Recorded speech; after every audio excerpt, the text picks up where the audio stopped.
꼭 제대로 된 공부를 해야지만 성적이 결국에 그거에 뒷받쳐서 올라갈 수가 있고 도움이 되기 때문에 신경 써주세요. 2번부터 가봅시다. 방문객에 관한 시이고 2번 문제는 사실 기초적인 문제로 우리가 볼 수 있어. 내가 2번 문제를 틀렸다면은 결국에는 작품 분석에 대한 기억이 지금 희미해졌다는 거니까 다시 한 번 더 공부할 수 있도록 하자. 일단 2번에 가장 적절한 거니까 답은 4번이야. 이 2번 문제는 이 글의 방문객의 주제를 고르는 문제거든. 근데 방문객이라고 하는 거는 타인과의 인연의 소중함 이런 거잖아. 그치? 그래서 여기서 보면 타인, 만남, 의미와 가치 이런 부분들이 있기 때문에 얘가 답이 되어야만 하는 거지.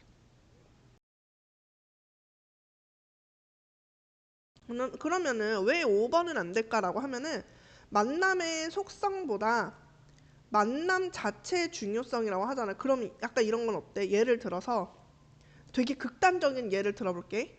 게임에서 이제 만나서 하다가 야 나와 뭐 현실에서 싸우자 막 이렇게 되는 거 있잖아.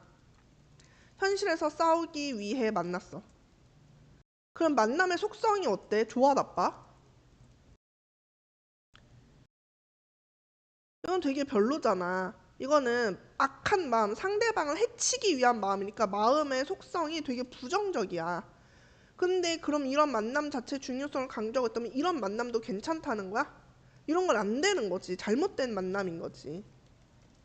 그러니까 5번은 답이 될 수 없어. 다음 3번으로 가볼게. 읽고 나눈 대화로 적절하지 않은 것을 고르라고 했어. 이것도 역시 작품을 자세하게 좀 뜯어봐라 라고 하는 문제였던 거죠. 3번의 답은 일단 3번이야. 뭐가 안 어울리냐면은 3번에서 가볍게 전환이라는 말이 안 어울려. 여기 팔행이라고 하는 건 여덟 번째 줄이잖아. 그러면 우리가 보면은 1, 2, 3, 4, 5, 6, 7, 8 이야. 7행과 8행을 비교해서 우리가 봐야 될 부분은 그의 미래와 함께 온다라고 하는 이 미래라고 하는 단어에서 그러니까 여기는 사실 과거, 현재, 미래라고 하는 게 한 덩어리로 묶이는데 여기서는 일생이라고 하는 엄청 큰 범위로 확장되고 있는 거잖아. 선생님 말 이해되니? 그래서 여기서 중요한 단어는 일생이라고 하는 이 단어야. 일생이라고 하는 단어가 있기 때문에 여기 파랭에서는 일생이라고 하는 거는 그만큼 그 사람의 전부, 모든 것 이런 개념인 거잖아. 그치? 그래서 얘는 오히려 만남의 의미를 강조하는 거야. 오히려 분위기가 조금 더 진지해졌다라고 하는 게 어울리겠지? 필기 선생님하고 똑같이 하는 시간 선생님 지금부터 30초 기다릴 거야. 필기 얼레벌레 글씨 못생기게 하지 말고 진지하고 꼼꼼히 해보자.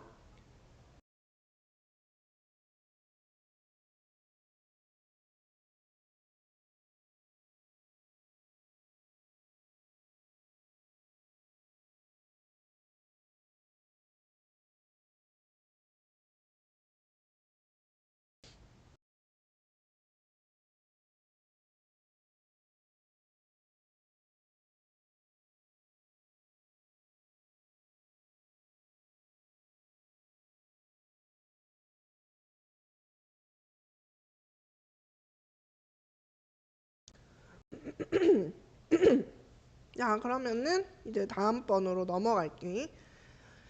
4번이야. 우리 기억과 같은 심상이 나타나는 것은 이라고 했는데 바람은 더듬어 볼 수 있다라고 표현을 하고 있어. 그래서 바람을 더듬는다. 일단 바람을 더듬는다라고 하는 거에는 두 가지로 우리가 이해를 할 수가 있는데 첫 번째 1번 바람을 느낌 2번 더듬음이라고 하는 거야.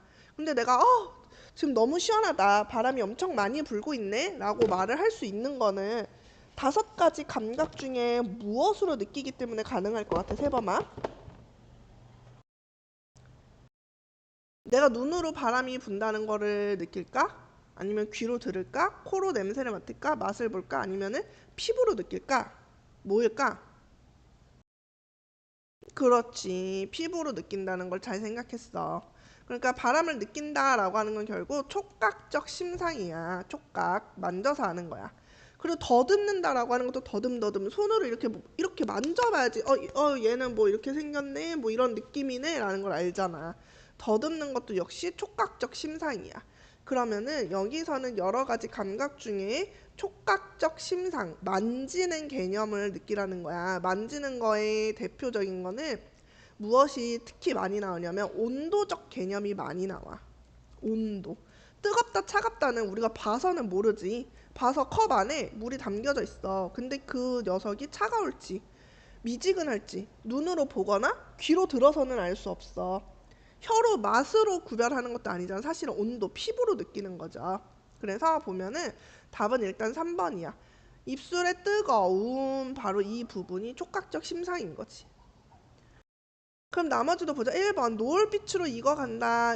이런 식으로 내가 알려면 얘는 시각이어야 되고, 제철에 울고 있다 라고 표현을 하고 있어. 제철에 울고 있대. 우는지 아닌지를 우리가 들어봐야지 알아. 그래서 청각이고, 그리고 내음새, 냄새를 시적 허용으로 길게 표현한 거죠. 그래서 여기는 후각. 그리고 마지막으로 막걸리 맛이라고 하는 이 단어에서 미각, 심상이 있었어. 여기에 우리 당장 시험 범위에 해당되는 건 아니지만 조금 혹시 몰라서 하나만 더 같이 배워볼게. 공감각적 심상 같이 배워볼게요. 공감각적 심상이라고 하는 거는 A 감각을 B 감각으로 전이, 이 말이 제일 중요해. 전이한다라고 표현을 해. 그래서 가장 자주 쓰는 게 푸른 종소리야. 우리가 여기서는 청각, 종소리는 귀로 들어야지 맞지? 청각적 심상을 시각으로 표현을 하는 거야. 푸르다라고 하는 건 눈으로 내가 봐야지만 푸른지 안 푸른지 알 수 있지? 그래서 우리가 이런 걸 청각의 시각화라고 해. 선생님이 이거 필기하는 거 역시 30초 기다릴 테니까 진지하게 제대로 잘 필기 좀 해보자.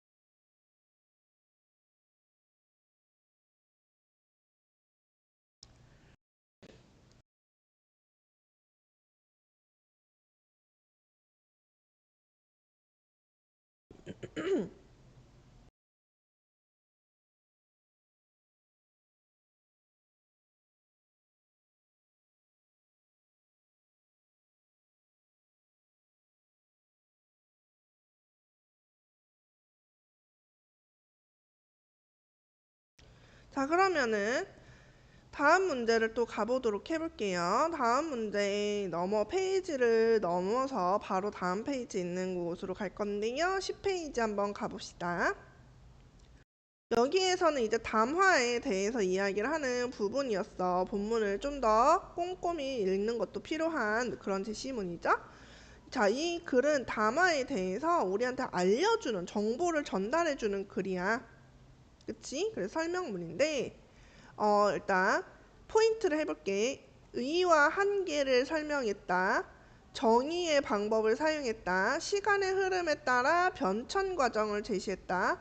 공통점, 다른 두 대상의 공통점, 문제와 그에 대한 해결 방안을 제시하고 있다라고 하는데 이 10번에 일단 맞는 답은 2번이야. 정의라고 하는 거는 어디에 있었는가 우리 한번 같이 찾아봅시다. 정의가 이제 어떤 단어의 뜻을 알려주는 거거든요. 그러면은 여기서 보면은 체면은 모든 사회 구성원들이 스스로 주장하고 보호하고 싶어하는 공개적인 자아의 모습을 뜻한다 라고 뜻을 알려주는 문장이 있었지. 그래서 여기 부분이 정의 부분이었습니다. 일상생활에서 발생하는 문제와 해결 방안이라고 하는 것들이 만약에 답이 되려면 어떤 식으로 구성이 돼야 하냐면은 제일 먼저 처음 부분에 어떤 문제인지, 어떤 문제가 있는지 현상을 설명, 그리고 왜 문제인지 설명하는 구간이 있어. 그 중간 부분부터는 해결 방안을 알려주게 되는데, 우리가 이 제시문의 첫 번째 문단을 읽어보면은 서로의 지시, 의견, 감정 등을 공유하고, 그래서 의사소통이 가장 기본적인 방법이고, 의사소통을 잘하면은 서로 잘 대화, 이제 관계를 지속해 나갈 수 있다. 라고 그냥 좋은 점만 이야기해. 왜 대화가 필요한지에 대해서 설명해주고 있어. 문제점이 아니라는 거지. 그래서 요게 답이었습니다.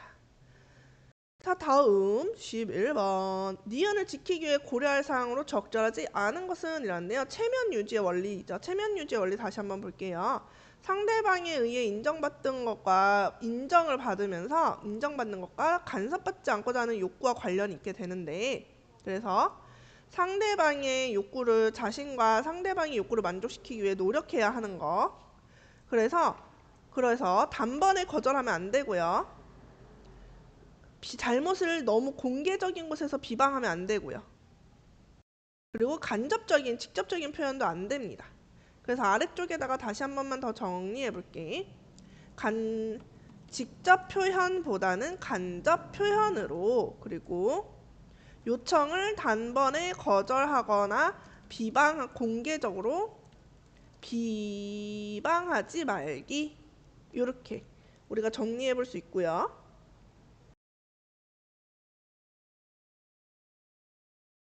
그리고 이렇게 하는 이유가 뭐야? 나와 상대의 체면을 유지하기 위해서 라고 하는 게 이런 글 말하기의 목적이라 그랬지? 그러면은 방금 전에 정리한 걸 해볼게요. 간접 표현 여기 있고요. 비방하지 말자라고 했고요. 욕구 체면을 지키는 거 여기 있고요. 2번은 너무 뻔한 이야기라서 선생님 따로 설명하지 않았어요. 당연히 예의 갖추고 당연히 존중해야지. 싸가지 없게 말하면 안 되겠죠. 너무 당연한 이야기였고요. 근데 5번을 봐봐. 상대의 부담을 줄이기 위해서 화자와 청자의 역할을 고정한다라고 하는데, 일단 답은 5번이고, 그러면 뭐가 문제가 일어날까? 이렇게 되면 생각을 해보면 화자와 청자의 역할이 고정이 되잖아? 그러면은 한 사람만 일방적으로 말해야 돼.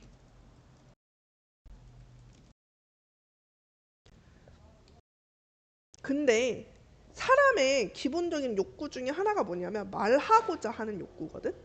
말을 사람들은 누구나 다 하고 싶어 해.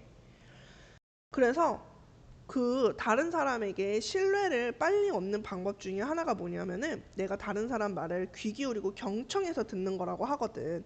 그래서 상대방의 말을 되게 진지하게 20분 정도만 들어줘도 상대는 나한테 호감을 많이 느낀대. 그런 사회인데 한 명만 말을 한다? 안 되는 거지. 서로 말을 주고받아야 돼. 이거는 지금 우리는 2022 교육과정 개정된 걸로 공부를 하고 있는데 2015 교육과정과 세범위 한 학년 선배들이 1학년 때는 이거를 이 대화 교대의 원리라고 해서 이런 원리도 더 디테일하게 배우긴 했었어요. 그래서 지금은 좀 배우는 양이 사실 많이 줄어들었다. 많이 줄어들고 일상적인 걸로 많이 바뀌었으니까 우리 세범이도 일상을 떠올리면서 해보면은 좋겠어요. 그리고 또 여기서 너무 좋았던 게 세범아, 전체적으로 이제 선생님은 눈길이 워낙 제시문이 길다 보니까 솔직히 말하면 좀 걱정이 되긴 했거든. 근데 전반적으로 잘 풀어줬다는 게 너무 좋았어. 하지만 틀린 문제가 있긴 있었으니까. 그 전에 혹시 16번 속담 문제 알고 풀었어? 찍었어? 응.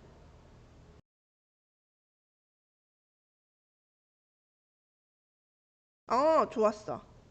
좋아, 좋아. 속담 알고 풀었다면 더욱더 잘했어요. 자, 그러면 20번에 요거 디귿 보도록 해봅시다. 나가 일어나서 할 말로 적절한 것은 이라고 하는 거지. 여기 이 장면의 부분이 무슨 장면인지를 일단 좀 정리를 해보자.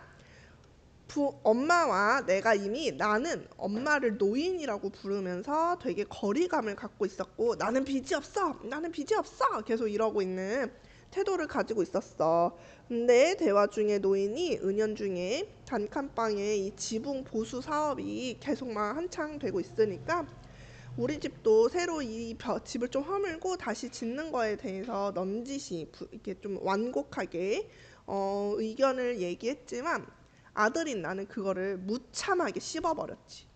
근데 이 사이에서 아내가 좀 어떻게 보면 중재자 역할 또는 엄마 편을 들어서 내가 제대로 행동하기를, 어머니께 제대로 된 행동을 하기를 요구하는 그런 이제 관계였어.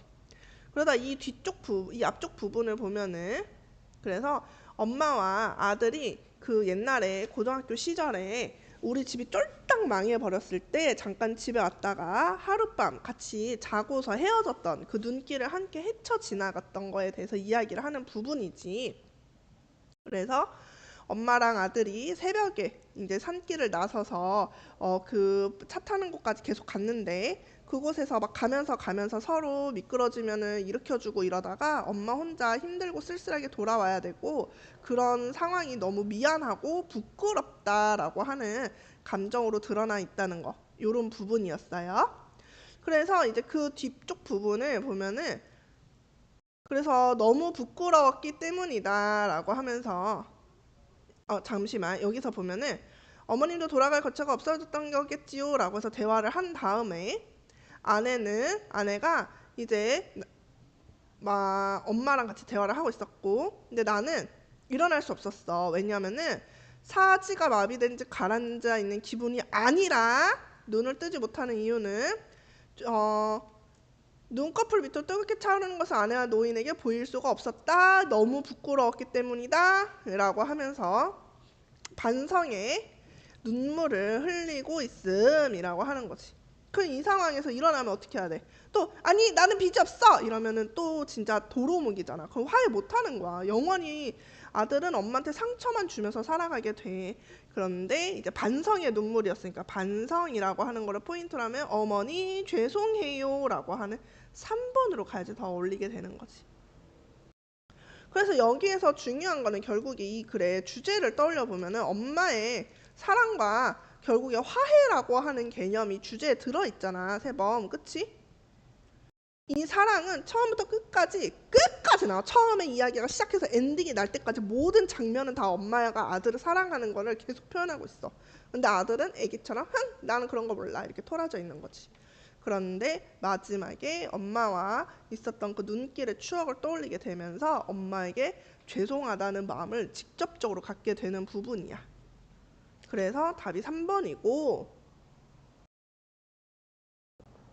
그러면은 5번이 안 되는 이유는 뭐냐면은, 그러니까 3번하고 5번하고 결이 비슷해. 느낌이 비슷해, 문장이. 그치? 그런데 5번이 안 되는 이유는 뭐냐면은 5번은 너무 눈길을 걸어간 밤에만 초점이 있어서 그래. 너무 범위가 좁아. 이 이야기가 엔딩이 나려면 결국에 이 앞에 있는 모든 사건들을 수습해줘야 되는 거잖아. 이해가 되지? 수습을 하고 엔딩을 내야 되는데 5번은 너무 협소해. 일부분만 가지고 엔딩을 내버렸어. 그러면 안 된다는 거지. 이해가 돼요, 세범아?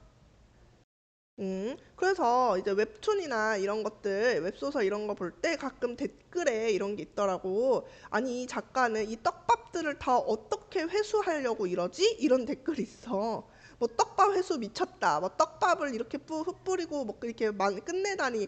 뭐 작가가 미쳤다. 이런 표현을 하기도 하는데 그런 거랑 마찬가지야. 떡밥을 다 뿌렸으면 크게 휩쓸어야지. 하나만 주우면 안 돼. 엔딩이니까. 이해되세요? 좋습니다. 자, 그러면은 다음에 21번 가보도록 해볼게요. 자, 보기를 참고하여 가를 감상할 때 적절하지 않은 거를 고르래. 자, 보기는 1에서 3, 4에서 7, 8에서 9, 10연 이렇게 나오고 있네요. 자, 그러면 우리 같이 한번 묶어보도록 해볼게요.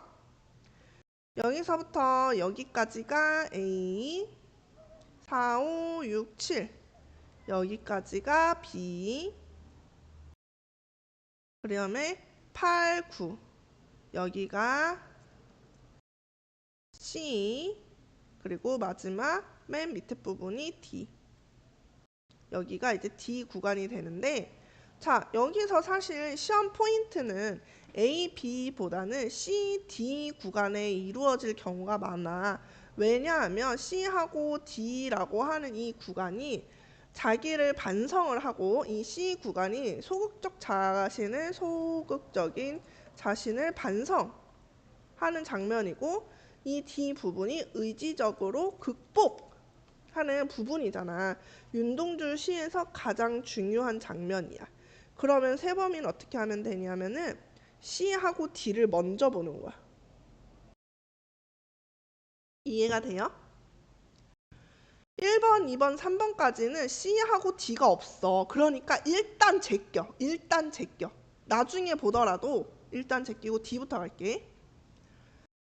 여기서 보면은 B에서 나타난 화자의 상념은 공간의 이동을 통해 무기력한 자에 대한 성찰로 드러나고 있어요 라고 하고 있죠. 자, 근데 여기에서 보면은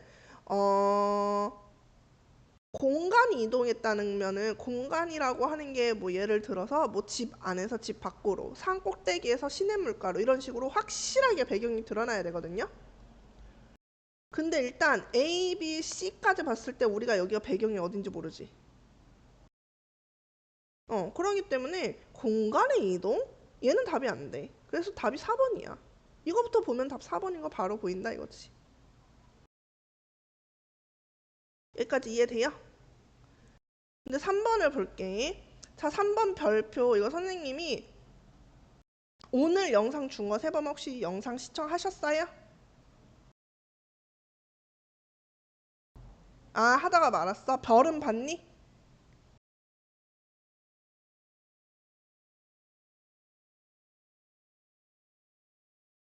별 봤어? 아직 못 봤어? 응, 응. 그러니까 들어오기 전에 영상을 보면 제일 좋아. 선생님 영상에서 이미 한번 설명을 했는데 그럼 지금 한 번 더 설명할게. 선생님이 요것이 영상 찍었으니까 꼭 다시 보세요. 여기서 보면은 멀리 별 하나의 어머니 문데 이네들은 너무나 멀리 있습니다 라고 하는 걸 선생님이 첫 번째로는 일단 거리감이라고 설명을 해. 거리감. 왜 그 물리적 거리감이야. 왜냐면은 여기서 나오지만 엄마는 이 북간도에 멀리 북간도에 계신다고 나오잖아. 그치? 그리고 두 번째는 뭐냐면은 심리적 거리감이야. 어릴 때 그런 동무들은 뭔가 맑고 순수하고 깨끗하고 그런 느낌인데 나는 그러지 못하다고 하는 거지. 여기까지 이해돼? 그래서 여기서 보여주는 멀리 있다는 게 아득한 거리감이라고 하는 답이 맞는 답이라는 거를 영상에서 이미 이야기해 두었기 때문에 기억하면 되겠어요. 여기까지 괜찮습니까? 네, 좋습니다. 페이지 넘어가서 24번 보도록 해볼게요. 보기는 가와 나를 모두 읽은 학생들의 대화인데 나에 대한 감상으로 적절하지 않은 것은 이라고 하는 부분이에요. 24번에 일단 답부터 볼게요. 24번에 답을 먼저 보면은 그래 넌 여기 답을 2개 체크했더라. 근데 둘 다 답이 아니어서 어쨌든 틀렸다고 했는데 답은 2번이에요. B를 읽어보면은 어둠과 대조적으로 쓰인 등불이 조국의 광복을 상징하는 것. 역시 이것도 선생님이 역시 영상에서 찍었던 것 같은데요. 아, 미안. 이거는 세범이하고는 안 찍었다. 선생님이 지금 설명할게. 여기서 보면은 등불을 밝혀 어둠을 조금 내몰고 시대처럼 올 아침을 기다리는 최후의 나라고 표현을 하고 있지. 그치? 그러면 일단 여기서 봤을 때 내가 밤을 몰아낸다고 하니까 밤이 좋아 나빠? 어둠? 어. 어둠은 부정적인 시어야. 근데 보자. 어둠이 부정적 시어이고 어둠, 부정적 시어. 이거 꼭 기억해야 돼. 알겠지? 이 구조를 기억해줘야 돼. 근데 어둠에 반대되는 어둠은 결국에 밤이라고 하는 시어인 거잖아. 세모아, 그치? 그럼 밤이 이 부정적인 게 끝나려면 뭐가 와야 돼? 불을 켜면 돼? 아니면 아침이 와야 돼? 맞아. 어둠이 완전히 끝나려면 아침이 와야 돼. 근데 어둠을 지금 당장 이끌어낼 수 없으니까 내가 없앨 수 없으니까 등불로 시간을 버는 거야. 그래서 등불은 희망은 희망인데 좀 작은 희망인 거고 아침이라고 하는 게 새 시대, 생명력, 새 출발 이런 느낌이야. 어둠은 부정적 시대의 현실을 의미해. 항상. 부정적인 어떤 현실을 의미해. 근데 윤동주의 부정적 현실이라고 하면 당연히 일제강점기겠지, 그치? 그 일제강점기가 끝나는 아침을 광복으로 해석을 하게 되는 거야. 요거 이해돼, 세범? 그럼 등불이라고 하는 거는 광복까지는 가지 못하지만 내가 뭔가 광복을 끌어오기 위해서 하는 노력들이 될 수 있겠지. 이해되었나요? 음. 그리고 여기 똑같아. 어둠이라고 하는 거랑 같은 시어가 바로 겨울이고, 봄이라고 하는 아침이라고 하는 시어가 그래서 같은 의미로 봄이 있어. 어둠 밝음, 그러니까 어둠 아침, 겨울 봄. 이미지가 똑같아. 그리고 어둠하고 이제 밝음이라고 하는 거는 시대적으로 이 뭐냐 색깔로 봤을 때 밝고 어둠이죠. 불을 켜고 끄고로 보면은. 음. 여기까지 질문 있어요? 일단 필기 다 했어요? 하고 있어요. 다 하고 일단 다 했다고 먼저 말해주세요. 필기 덜한 부분 있을 수도 있어.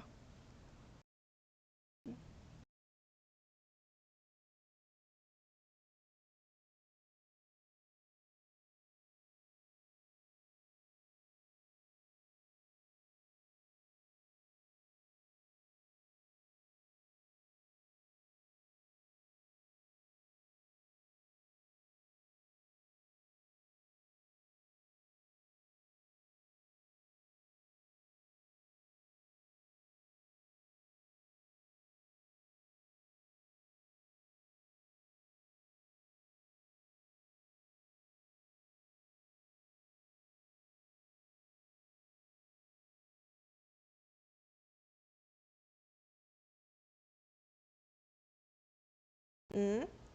자, 오답 문제들 그리고 맞은 문제들 중에서도 한 번씩 쭉 보고 다시 한번 봅시다. 그리고 질문 있는지 선생님이 3분 정도 후에 물어볼 테니까요. 빠르게 쭉 다시 한번 봅시다.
응? 뭐라고요? 몇 쪽? 7쪽? 1쪽 미안. 잘 안 들렸어. 여기 위아래? 아래쪽.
자, 질문하고 싶었던 부분 있었어요 또?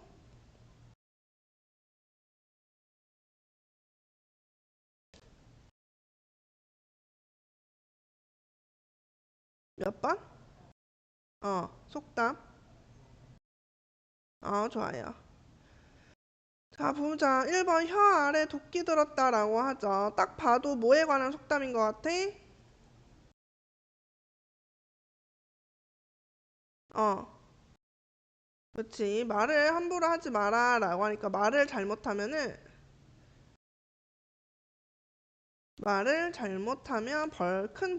잘못하면 큰 벌을 받을 수 있으니 말 조심해라 이거지. 말만 잘하면 천냥빚도 갚는다. 그래서 말로 이제 이익을 볼 수 있다 이러는 거고요. 낱말은 새가 듣고 반말은 쥐가 된다. 언제든지 듣는 존재가 있다는 거죠. 누구든 들을 수 있으니 말 조심해라. 고기는 씹어야 마시고 말은 해야 마시다라고 하는 거는 말을 이제 이거는 반대로 해야 된다라는 뜻이거든요. 그래서 하고 할 말은 해야 된다 이거예요.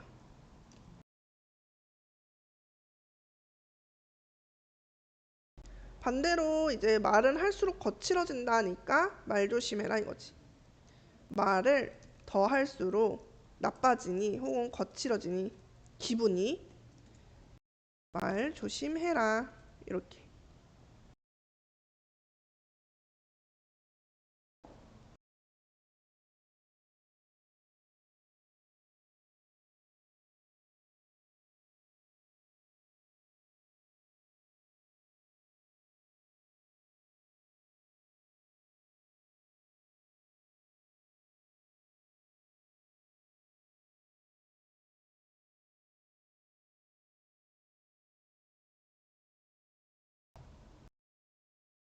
여기까지 적었어요?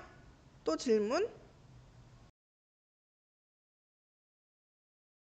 이제는 없어.